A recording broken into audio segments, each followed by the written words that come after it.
All right, good morning. It's December 19th, 10:30 a.m. This is the North Whatcom Fire District 21 Board of Commissioners special meeting.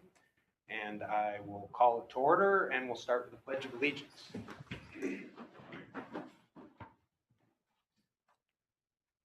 Pledge allegiance to the flag of the United States of America and to the republic for which it stands, one nation, under God, indivisible, with liberty and justice for all.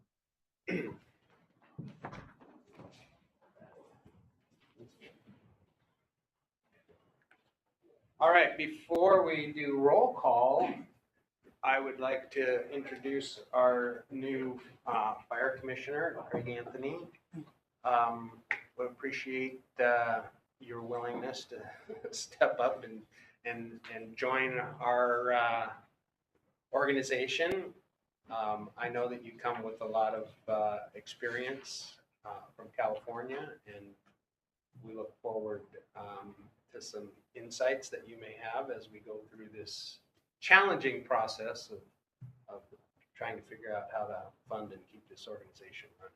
So welcome. And again, we appreciate you willingness to step up.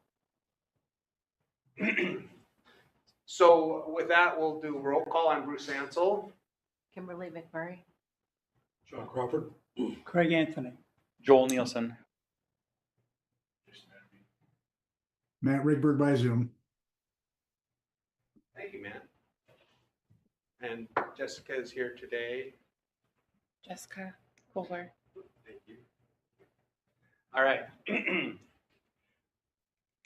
First order of business before we get into the public hearing is to take care of the Volunteer Pension Board. I'll open that meeting at 10:32.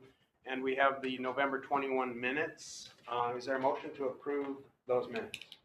So moved. Moved and seconded. Any discussion? All in favor? Aye. Aye. Unanimous. Chief, anything else for the volunteer? No, sir.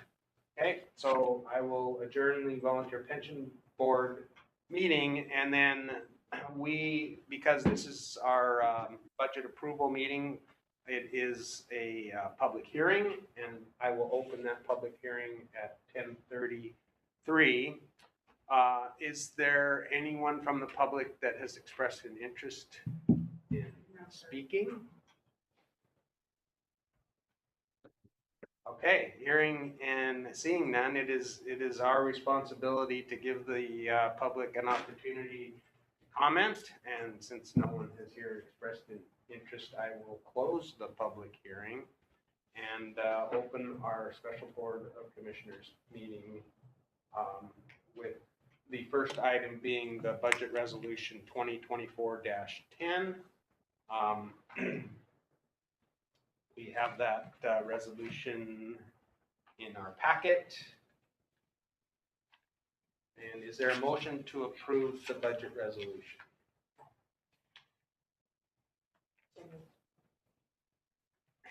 Is there a second? Look for a second. Yeah.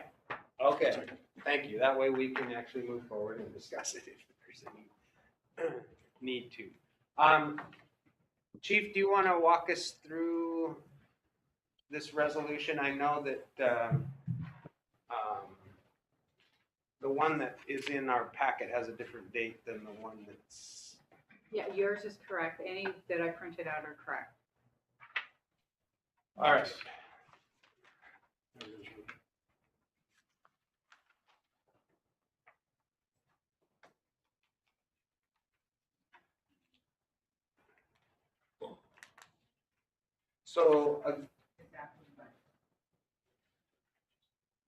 So just for clarification again, Jenny, the first one, the tax revenues and budget for the year 2024, that's still the way it reads?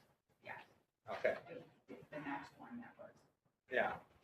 So for me personally, it was confusing that we're approving the 2025 budget, but in the resolution, it talks about 2024. Yes, because it's based on the 2024 valuations. Sure.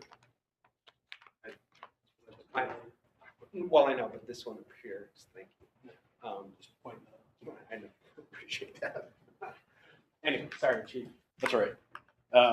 So we have not received final numbers from the county yet, so we're still working off. That was one of the questions the District 4 commissioners had, was that the numbers seem the same. Yes, they are. So what this resolution calls out is the assessed or the estimated assessed valuation of the district, which is the $9,335,490,555 based on the levy calculation, gives us the district a tax revenue of $7,190,861.52. That is the 1% increase plus the new construction, thank you, which comes out to, let me go back to my, Like 212,000 or something. correct. And it's a increase for us of 3.13%. So it's 2.13% in new construction plus the 1% levy limitation.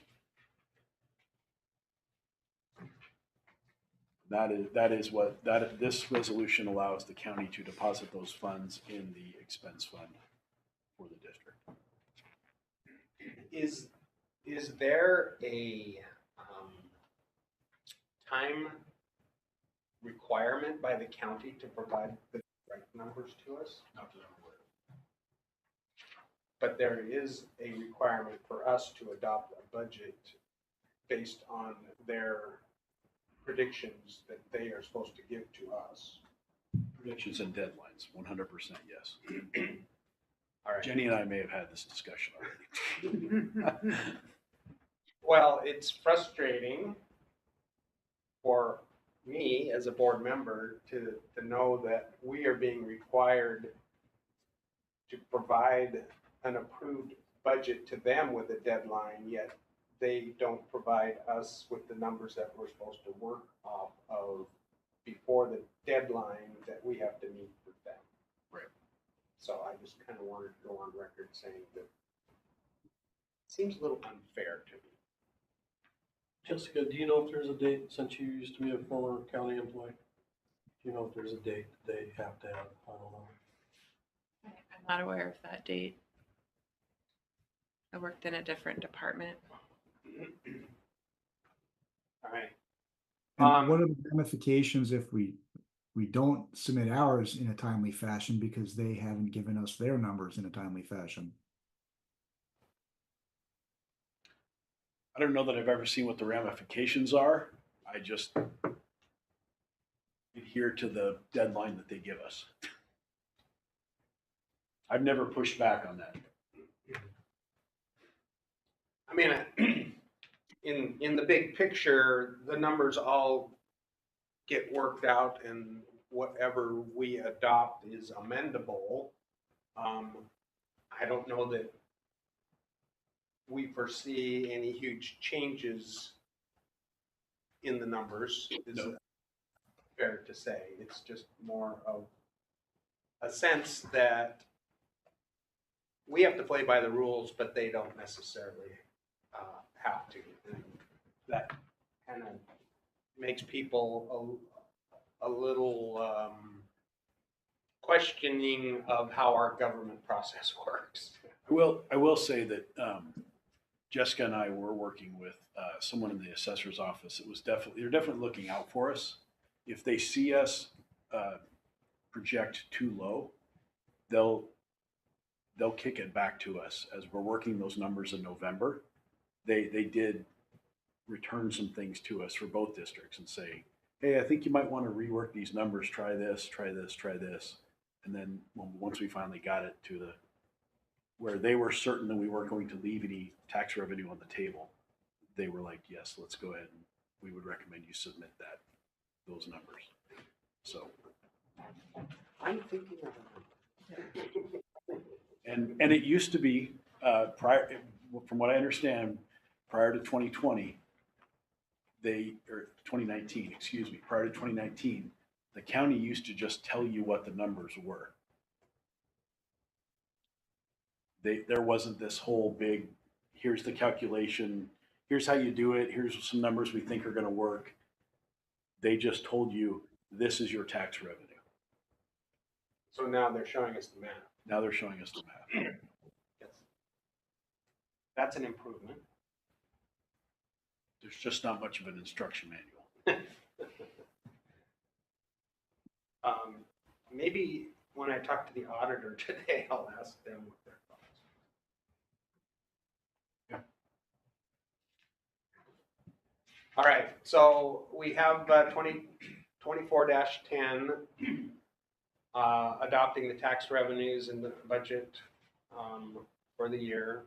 Is there anyone else have any questions or comments? There was opportunity to meet with staff and go over this. So here's your last chance before we.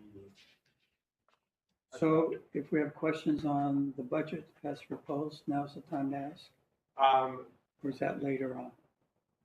Line item questions or? Yes, if you have any questions about taking money out of the reserves, where's the best place to bring that up? That's fine. So first I want to comment that I did have the opportunity to go over and talk to Jessica and the chief about the budgeting process and the personnel.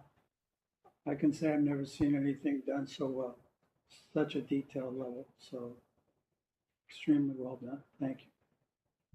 My concerns has to do with using 1.6 million, hopefully not all of it, but right now to budget 1.6 out of the reserves. Is that 1.6, any of that one-time expense? Or should I expect a year from now, it'll be the same ballpark number? No, none of it's one-time expenditure. The 1.6 out of reserve is also the exact same amount that we budgeted for overtime. After having the budget study session in November, we heard a couple commissioners concerned about reducing the overtime budget in 2025 when we still have so many vacancies. We've got promotions on the table. We're planning on hiring people, but we also don't know exactly how that's going to flesh out. We worked out a calculation of what we thought bringing those people on would be, what the reduction in overtime would be. But after listening to some wise counsel, I was kind of told that you should probably let it ride for one more year, and then you'll have a better idea of how those numbers flesh out. So for that reason, we went ahead and fully funded overtime at 1.6 million, which also happens to be the potential transfer from reserve. So no, none of it's for capital expenses, none of it's for equipment. So let me continue with my thread as you educate me here. So between 25 and 2026,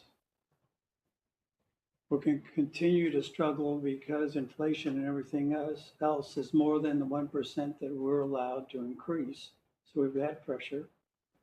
In 26, we're going to have the pressure of all the positions are full. I can see now you guys done a great job, like for the assistant chief and the folks get hired in July, August. You just partial yeared them. So in 2026, we're all here. So the 1.6, it's easy to see how it could grow. And also I struggle with, having watched the District 4 board meeting, which I've never seen a board as amenable to work with another district as them. It was amazing. It's like they're leaning over backwards to try to, within their authority, help fund dual positions. So I have this vision that we have this $1.6 million hole. And if we woke up tomorrow morning and we had to make it up, we wouldn't be making up 1.6 million. We'd have to be making up a couple million because everything we cut, we're going to have to give them back their share, you would think. So if we cut your position, per se, pick on somebody who know it can take it, we'd have to give back, we wouldn't save 100% from yourself. You'd say 75%. Right, so the 1.6 really is 2.1. And so using a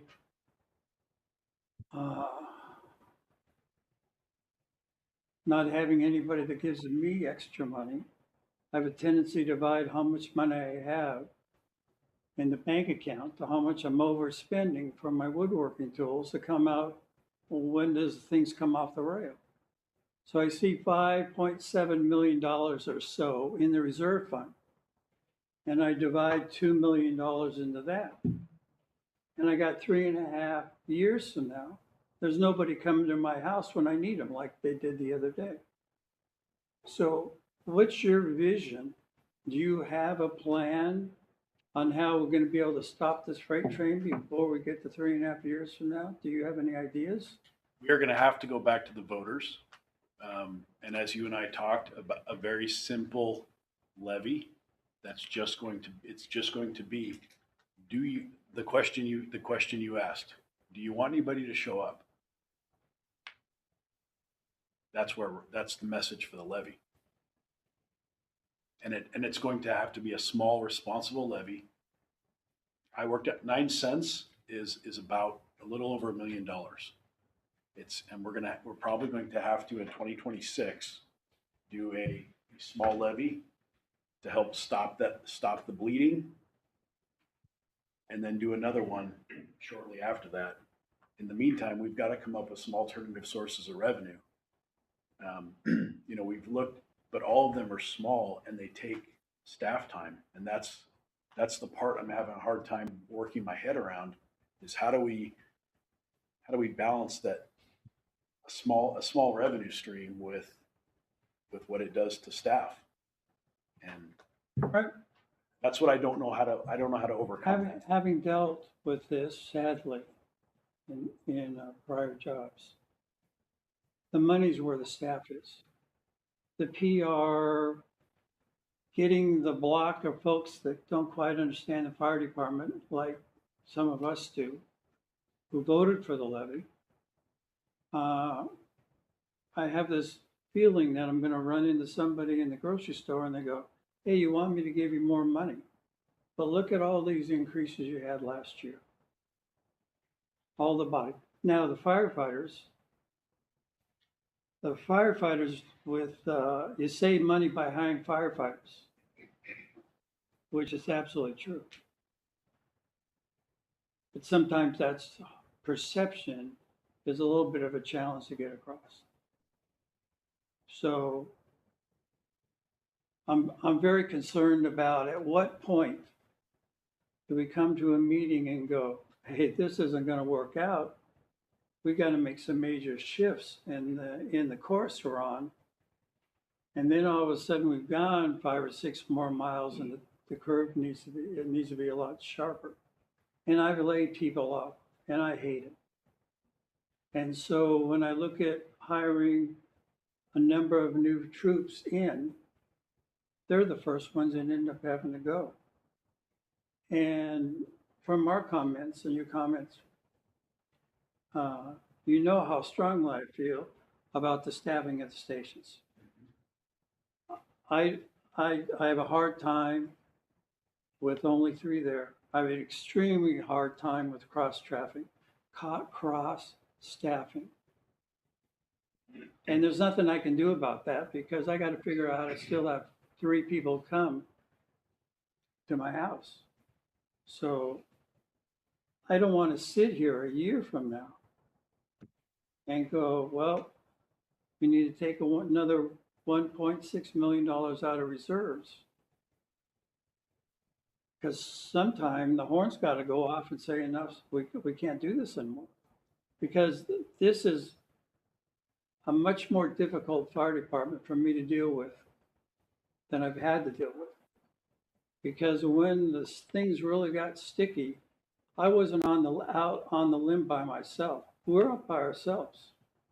I don't have a city manager or a board of supervisors to go to and say, hey, is there any way you can maybe not give them an extra sheriff and give me a little more money over here? Right. It's just us.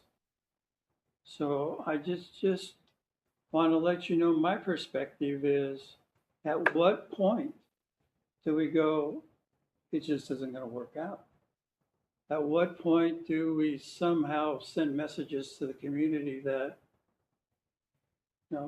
we haven't done everything we can do? So, Chief, that the reason I'm here and got involved, because I wasn't involved in the fire department. Frankly, I've had enough of fire departments. If I never have a bedroom discussion with a union president, I'm happy. But after the levy failed, I said, I got to do something. And so I'm here to do something, and we got to figure it out. So I'll get off my soapbox now. Commissioner Anthony, I 100% agree. The preparation of this document has been keeping me up for 2 months. This stresses me out to no end. I will take any and all ideas, and I hope we can work as a team to solve this problem together, because we're all in it together. Thanks. Commissioner Anthony, I appreciate your comments and the fact that I'm not the only guy on the soapbox anymore. I think we all share your concerns and are struggling to figure this puzzle out. Because our funding comes from the public, who gets to decide if they want to fund us, that's been the biggest challenge of helping them understand why we need this. There's definitely demographics that exist in our protection area.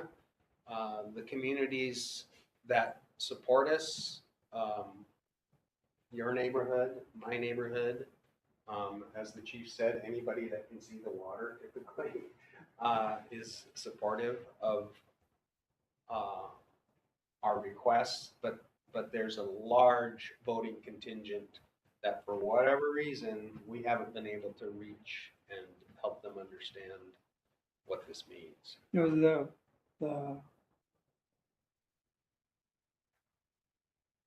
My past experience, if I came to a meeting like this, or I was preparing these documents, I would have, this is what the fire department looks like if it lives within its means. No using the 1.6. And this is with the 1.6. A transitional, hopefully, transitional budget to how it's going to be different in 26 and 27.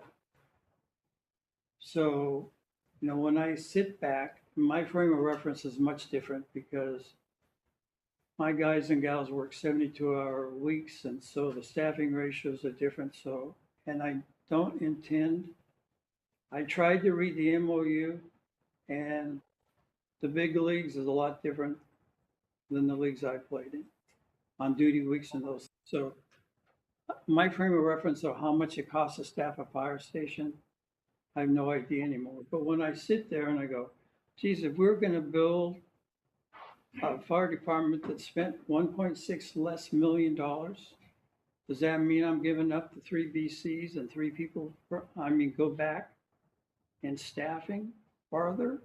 And I think somehow we need to be able to internally at least talk about what's the fire department look like if we were forced to live with our existing budget. So when we talk to the folks on the street or city councilors, or when it comes up, if the newspaper ever writes an article about us, that we can say, yep, this is what we look like right today if we're going to live within our with the budget, because the levy failed. So everybody's expecting that something's going to happen. They're not expecting the announcement that we hired 9 more people. Because you do an announcement, you hired 9 more people, you're not getting 9 cents. Right.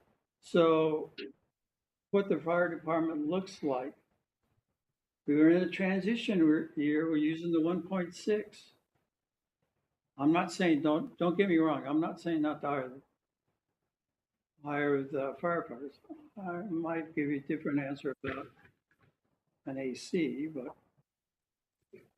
So we have to be able to have some document that says, okay, if we were gonna live at this budget, this is what the department. And because we need to have information as we talk to the Berry Growers Association on the other side of the highway, as we get more and more into letting them understand what a big part of the fire department actually represents to that side of the community, which didn't like the levy.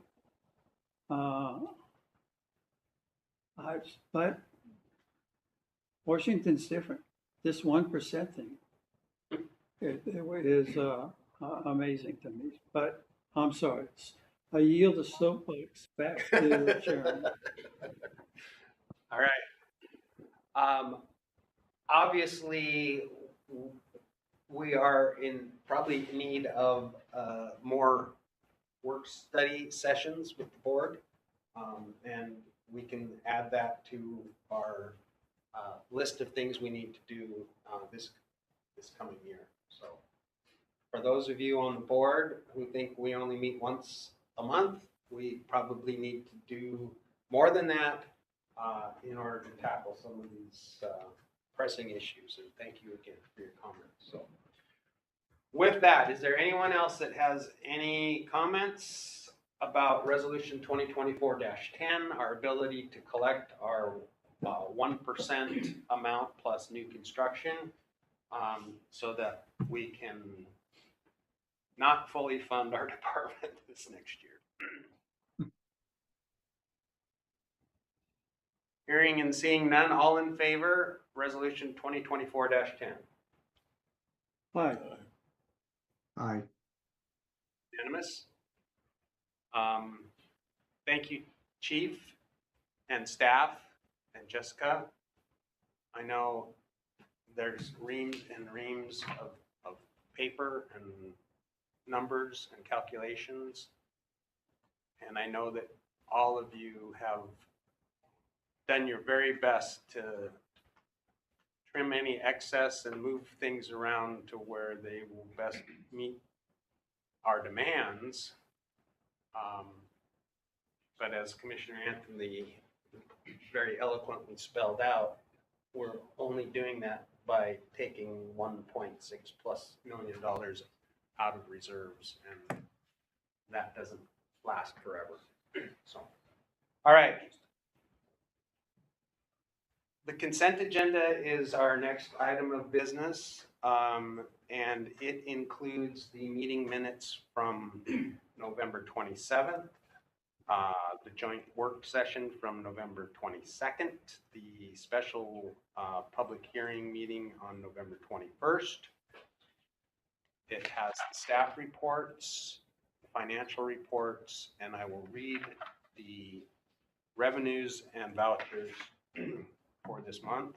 November revenue, $1,729,173.23. The total expenditures for December were $1,482,993.92. Direct deposit payroll, $432,635.02.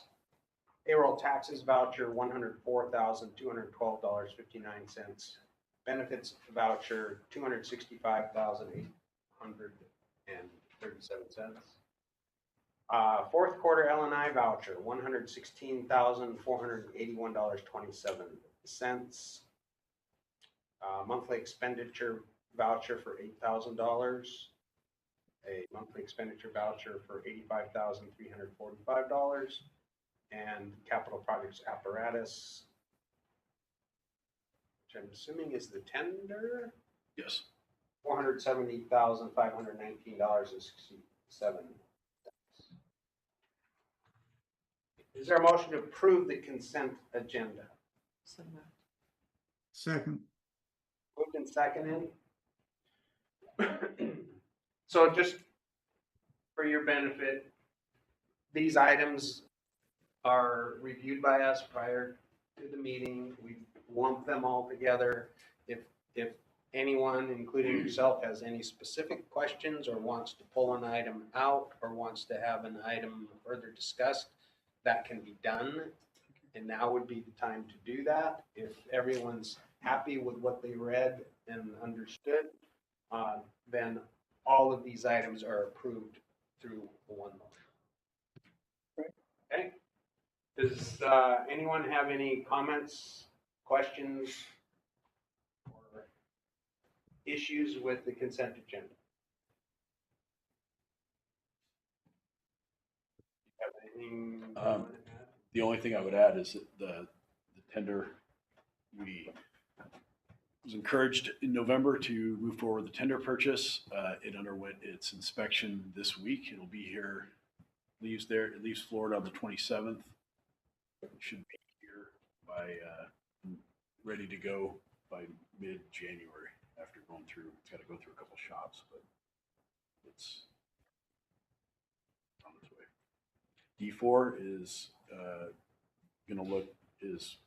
will in all likelihood purchase a second tender in January at their January meeting, and that will allow us to replace our two oldest tenders, which are 1990s vintage. And what's the timeline on if they were to order another one? They're going to order a demo unit just the same, so it'll probably be a month or two out. Okay, So, instead of 2 or 3 years.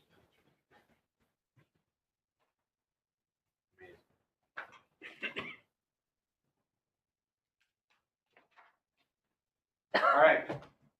Anyone else? Comments, questions? All in favor of the consent agenda? Aye. Unanimous. Thank you. Commissioner meeting reports. Well, we finally submitted the AFG grant. Okay. Hopefully, we'll minimize some of our equipment expenses by getting new radios, and we're working on another one for bunker gear. That one opens January 9th. So, doing our part to try to get the things we need and minimize our expenses through grants. Okay. John, did you have no? Matt? No. Me? The presentation, we had the PowerPoint in here as that was presented to the folks that are doing the study for the county. yes. And At the how last, was that received? it was a lot of new information, similar to when you and I met with them, but it's in a better, more solid format for them to take back and digest now. Next step will be giving it to, you may have to pare it down a little bit, but then give it to talk to some county counselors in individual meetings. Okay. Will be the next step with that. Well, it's not gonna be given to the council in the whole. You only give us 3 minutes. So no, Has it been sent to each one of their emails then? it is not. It's not just getting dumped out there. It's a hi, my name's Jason. We want to sit down and talk about this.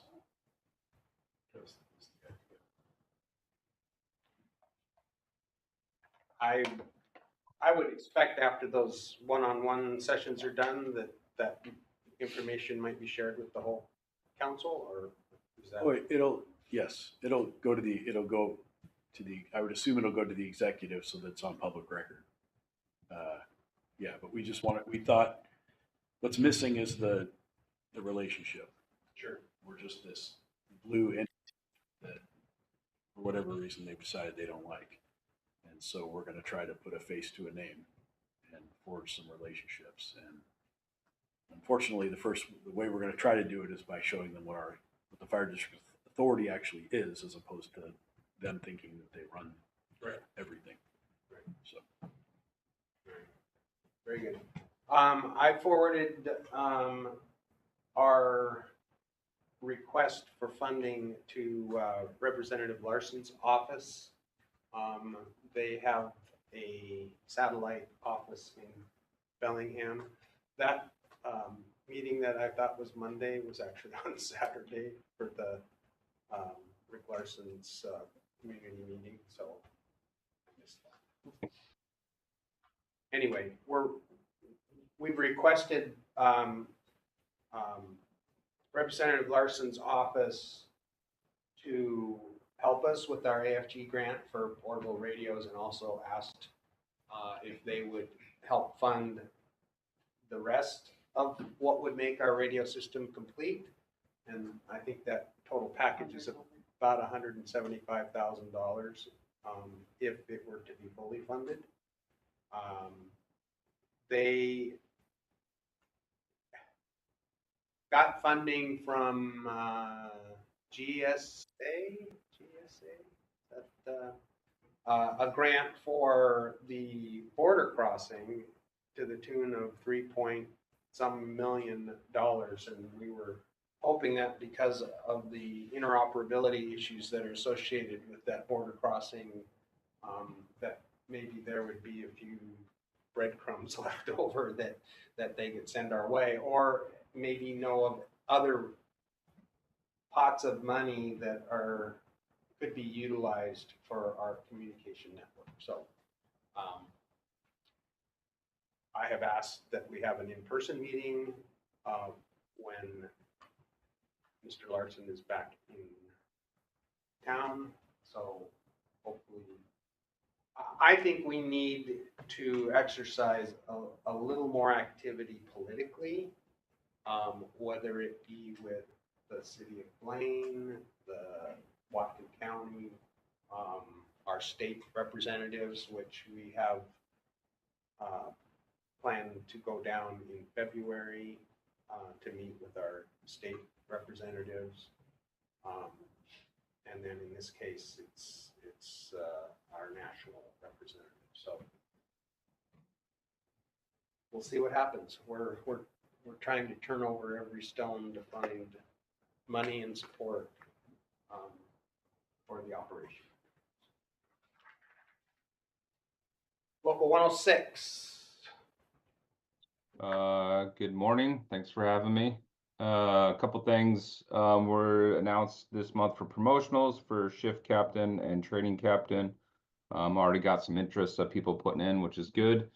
All our probationary firefighters that are on the line right now just did their 6-month evals. That went well. We're looking forward to the new additions in January coming along, getting ready for all that.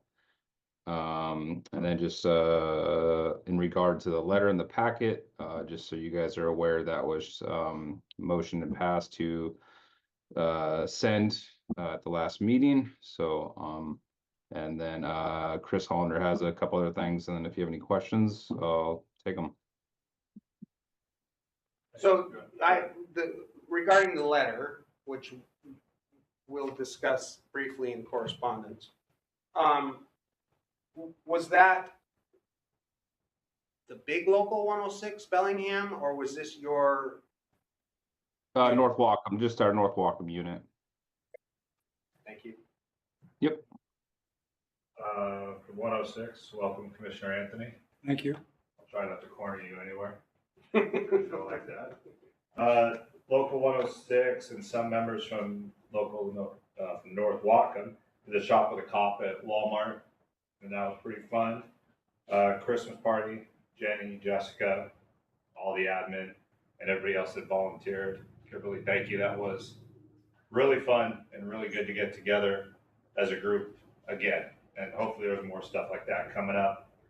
Our benevolent fund helped out Sean Ward a little bit, to him and his daughter, and he is doing well. I'm sure we can get more into details about that. We have the grant for the new bunker gear. Delaney's working on that with Commissioner McMurray. That's going well.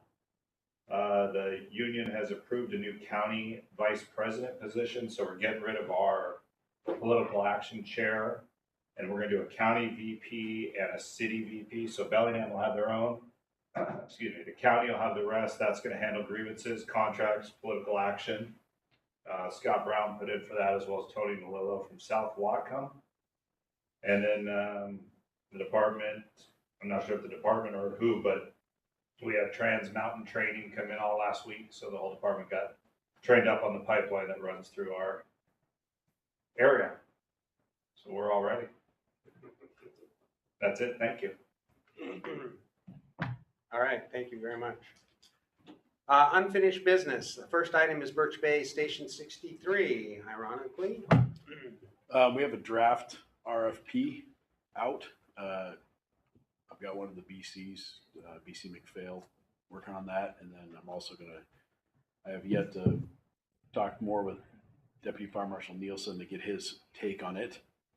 And that is asking for the removal and replacement of the living quarters of Station 63 with a modular unit that includes a bunk room, a workout room, bedrooms, bathrooms, a workout room, associated living quarters to be completed.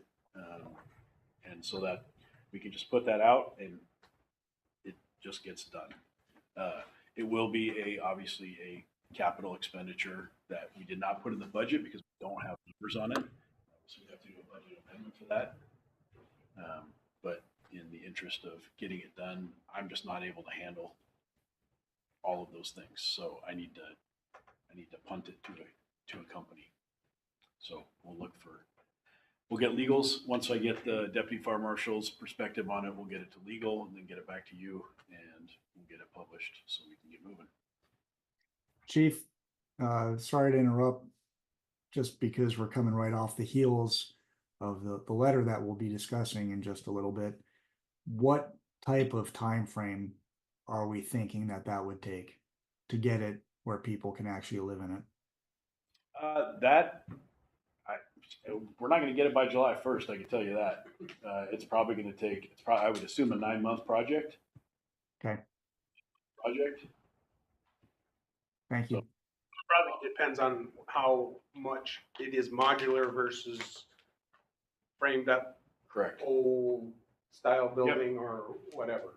It depends how they decide to tackle the project. So.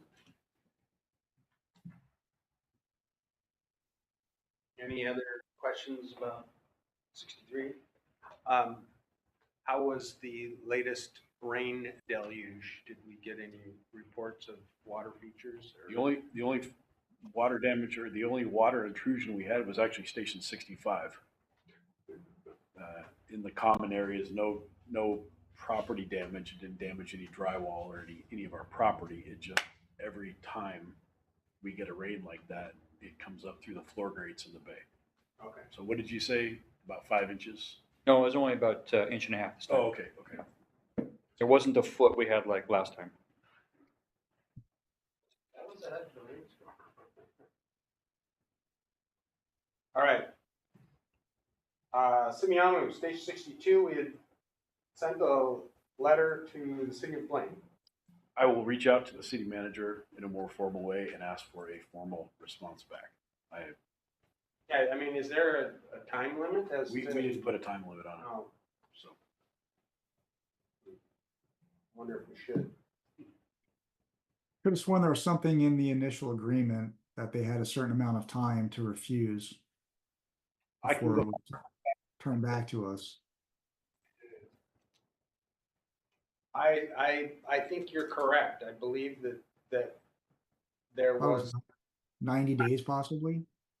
That's what the Commissioner Crawford is suggesting. That rings a bell, yeah. So Yeah, I mean, it can't go on indefinitely, right? I mean, No. you send us out, hey, what are you gonna do? What do you wanna do? They can't just wait. So we made the formal proposition to them, right? It's been received by them. I don't know Yes. that I think we need to reference back to the paperwork, see what the initial agreement was. And if there's a time limit on it, we sit on it and wait. That would be my recommendation. Yes. Chief, what are we gonna respond if the city manager or the city council says, well, what are you gonna do with the money if we don't take it back? As far as if we sell it, Yeah, what would we do with the money? Well, it's one-time money. so I might reflect on the equipment needs for Station 61, a ladder or something like that, that they can have a feeling of a nexus, that they're getting something for it. So that, maybe you have all the money you need for trucks. Don't know, I'm not into the budget that far, but if there's a way that we can, one, get rid of that liability, and two, be able to put it in the equipment in the 61 and 63 arena, maybe that would give them some more comfort.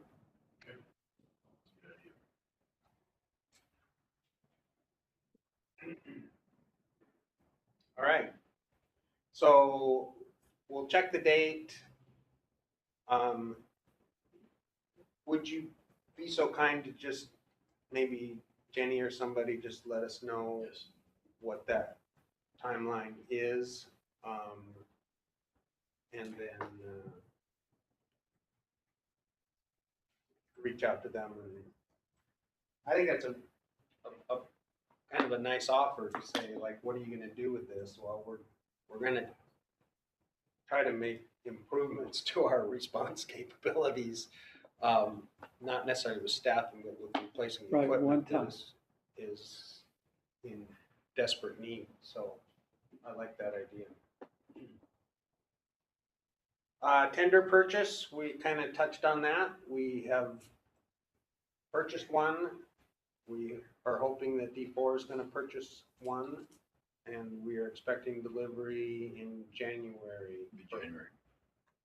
Ours and hit the road February. We'll see the radio installed, and that's it. How's it getting delivered? Is that How's it getting delivered? they low boy it out here? They're building Bradenton, Florida, so they low boy it out.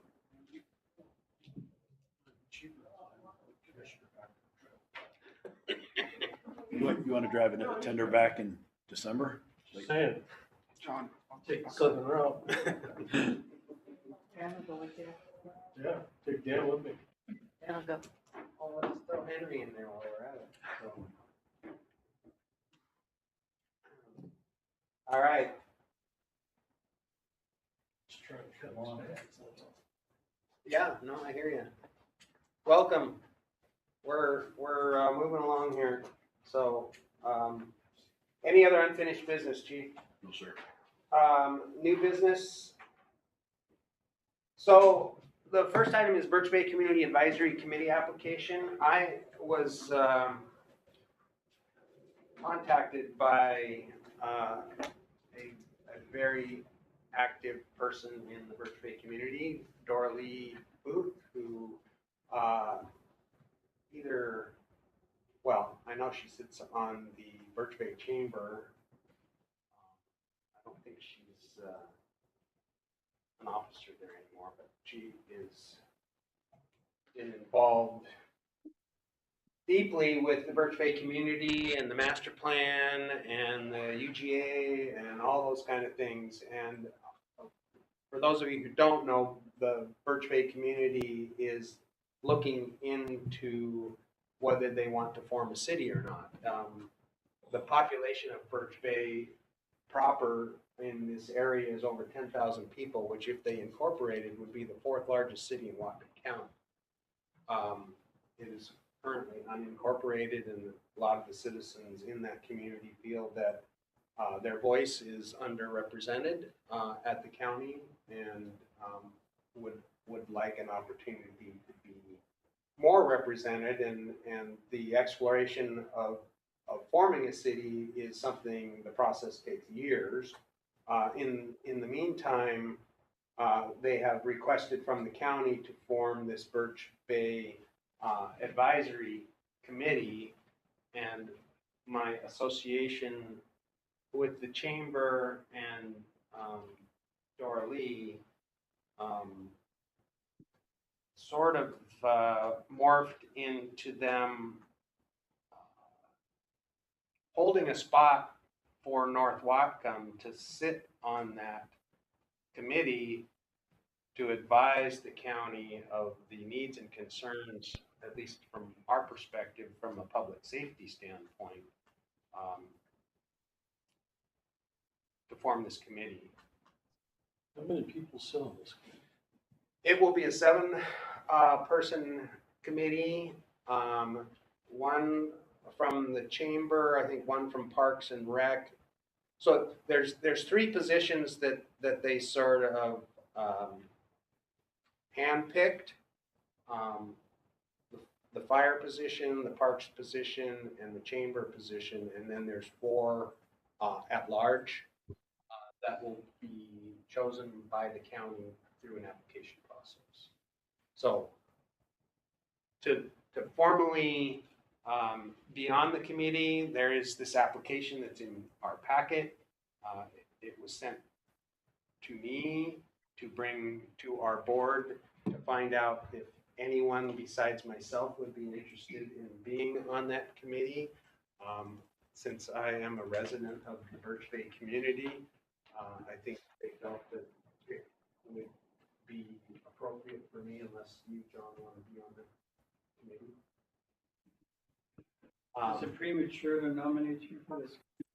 No, that's and again, it would just be our board saying that you approve of me filling out this application and applying for the position. That is up to the county to decide, but it comes with a lot of support, both from the Birch Bay Chamber and Dora Lee, who has a pretty close tie with the county. So I have this feeling Kimberly and I are both look forward and seconding that you fill out that form. This would fall under commissioner meetings, correct? yes, yeah. So anyway, I brought the application forward to you. I heard someone express an interest to I move recommend that you be the representative. All right, is there a second? Second. Any discussion, Matt? No, congratulations. All in favor? Aye. Hi. All right, thank you. Supposedly, it will begin in January, and I doubt it'll happen that fast. Meeting monthly for a while, and then at least minimally quarterly. But my goal of sitting on this is to help point out the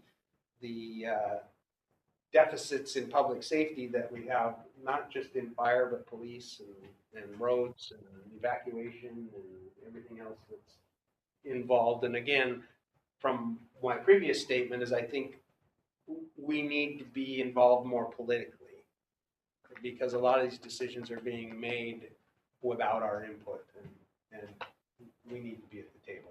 So There's a lot of contention about that, as you know, so it's a very political conversation. well, you know me, I never like to speak out, so I'll see what happens. All right. So we have our meeting scheduled for next year. Jenny has put that forward to us.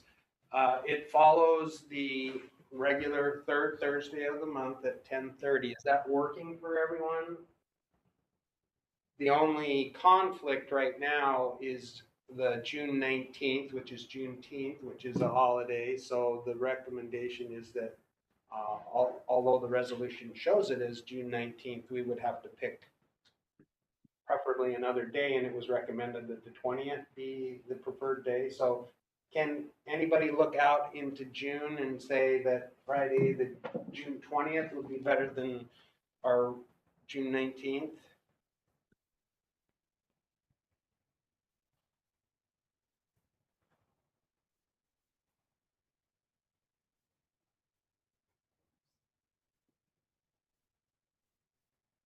I mean, we can always, excuse me, modify that.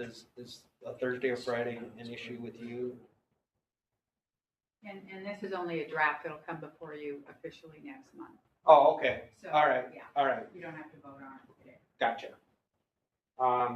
The only conflict I will have is the September 18th. I will be on vacation out of town.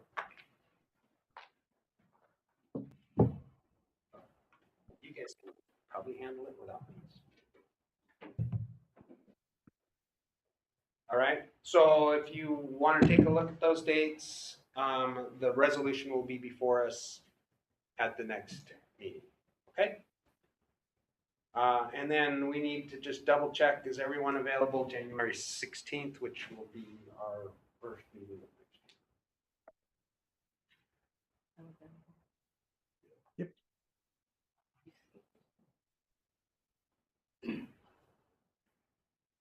Thank you.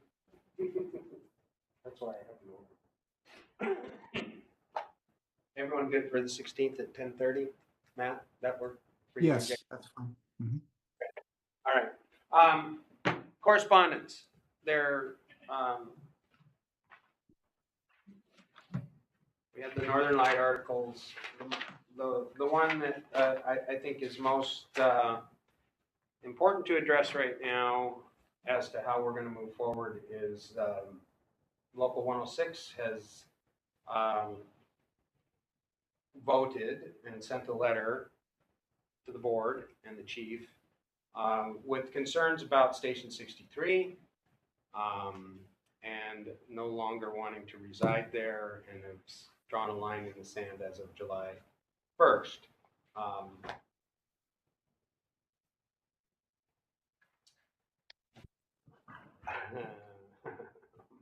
gonna be careful here. I'm not sure that labor has the authority to determine where and when we staff. I appreciate their concerns because they're certainly ours as well. You've heard today that we're moving forward with an RFP to try to resolve that issue, and I would hope that there's some maybe more constructive communication that can occur on that issue so that we can resolve this amicably. I know that the chief has plans to forward this to legal on our side for a response. Their office is off for the holiday right now, so we expect when they return that they will have a recommendation for us, and I would suggest that we have an official response ready to go for our next meeting, be in the packet for review. That works for everyone else. Chief, did I summarize that? It's already at the attorney's office. Okay. Richard's out of town, so not. His email, his auto reply says he's specifically not checking email. So Good for him. So again, I just want our firefighters to understand that this issue is significantly concerning to us from a health and safety point of view, and we are not purposely ignoring it. We're trying to figure out how to fix this with the funds and the time and all the things we're doing. So if it looks like we're dragging our feet, I apologize. But this was the number one concern for me in 2016 when I came on the board. So I am not going to recognize or ask for any comments at this point. Sorry, Scott. So we will be in touch after the January meeting with our response. Anyone else? All right. Bruce, you almost made it without me saying something. I'd like to add just my own 2 cents on this before we move past it. Sure. I did a presentation, a year and a half ago on my concerns on some of the conditions in the fire stations. But speaking at a deeply personal level, as 20 years in public service, wearing a radio on my chest, I developed a potentially terminal type of cancer right over the area on my chest where my radio was, and ended up having major surgery to, stop that from killing me. So I am no stranger to the concerns of public service and cancer, and I'm no stranger to the concerns of, living conditions right now, as I'm a very strong proponent for doing the best that we can for the firefighters in the living conditions. I just wanted to make that known that this is a concern, and it's something that I'll temper the rest of my response with in terms of how I perceive the letter, and I'll wait for further discussion on that. All right, thank you. Agenda items for next meeting. We will have the meeting schedule. So typically the first of the year, we choose who our chair and vice chair are going to be, and then who is going to represent us on various committees, etc. Right now, we have someone attend the Blaine council meetings. I've sort of been a liaison with the Birch Bay Chamber. We've got the Whatcom County Fire Commissioners group. Who else? I guess that's kind of it. So, I mean, for me, I think us getting more involved in the community, politically, whatever, if us as board representatives have a group or a place. I mean, there's the Simeon Men's Club. There's all kinds of these organizations that meet, and would, if there's an opportunity for us to have a face there and be able to get our message out, because we are really seriously limited as to how and when we can communicate to the public what our needs and concerns are. So be thinking about that, and at our January meeting, we'll discuss who might want to sit in those arenas. So, I guess, and then it's the annual input for the fire chief's evaluation. We send out the evaluation forms again to the board. So Jenny will send out the template for the evaluations. Those are extremely helpful to me when we compile all those together and sit down with the chief and go over his annual review. So if you could fill those out and get them back to me, I would appreciate that. And then I will schedule a time with the chief after the first of the year.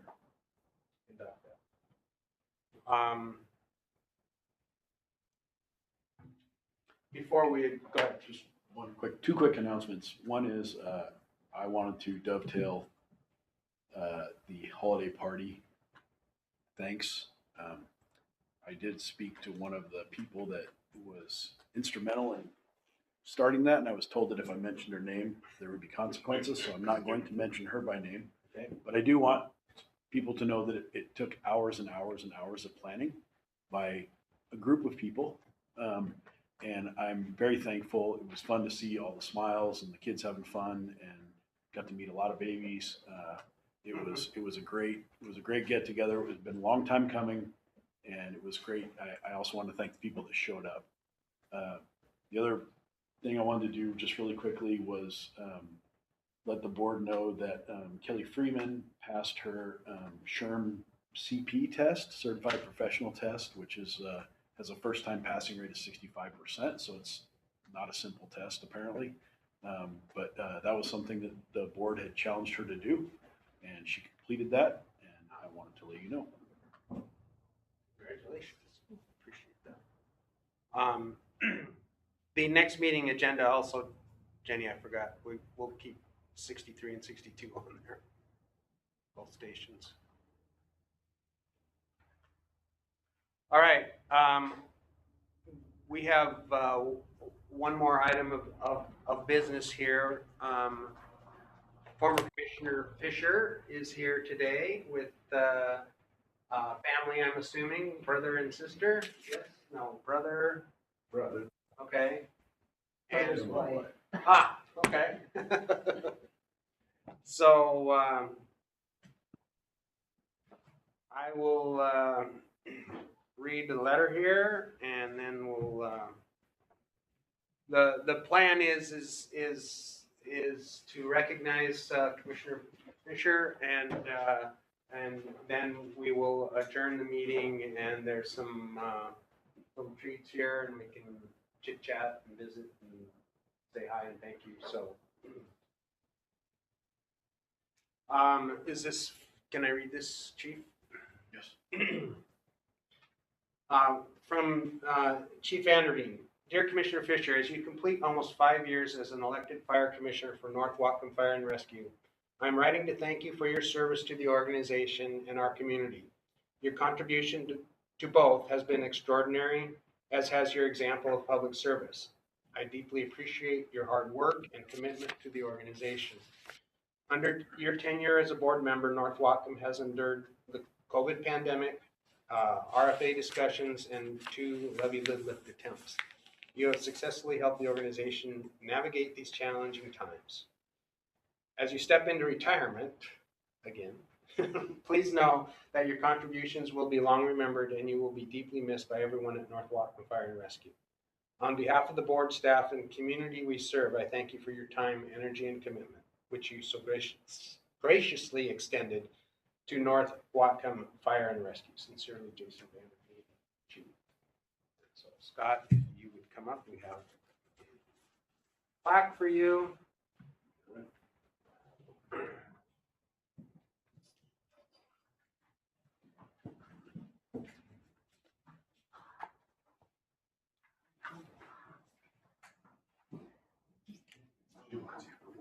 I'll come in.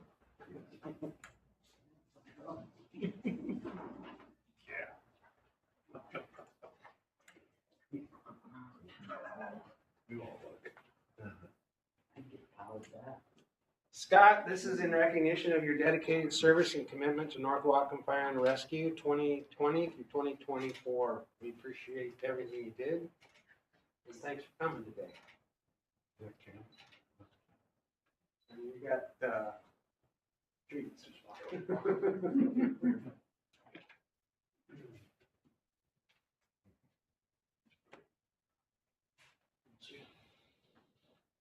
Fisher, thanks for everything.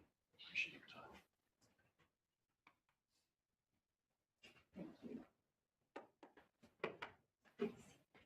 Go visit your brother. You can hold on to that one?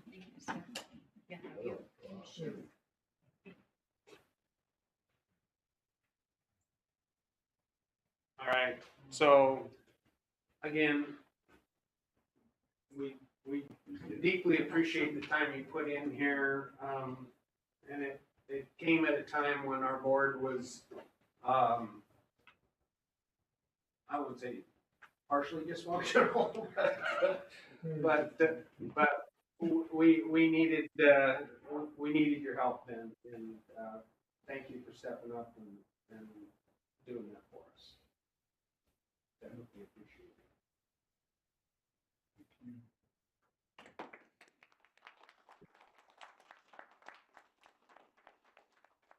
All right, we'll adjourn our meeting and sign documents, and if folks want to stay around and thank Commissioner Fisher, we appreciate that. So, Thank you.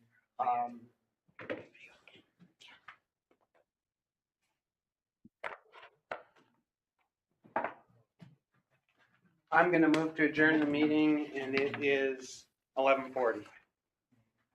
Sorry, you didn't fill this out yet? Yeah.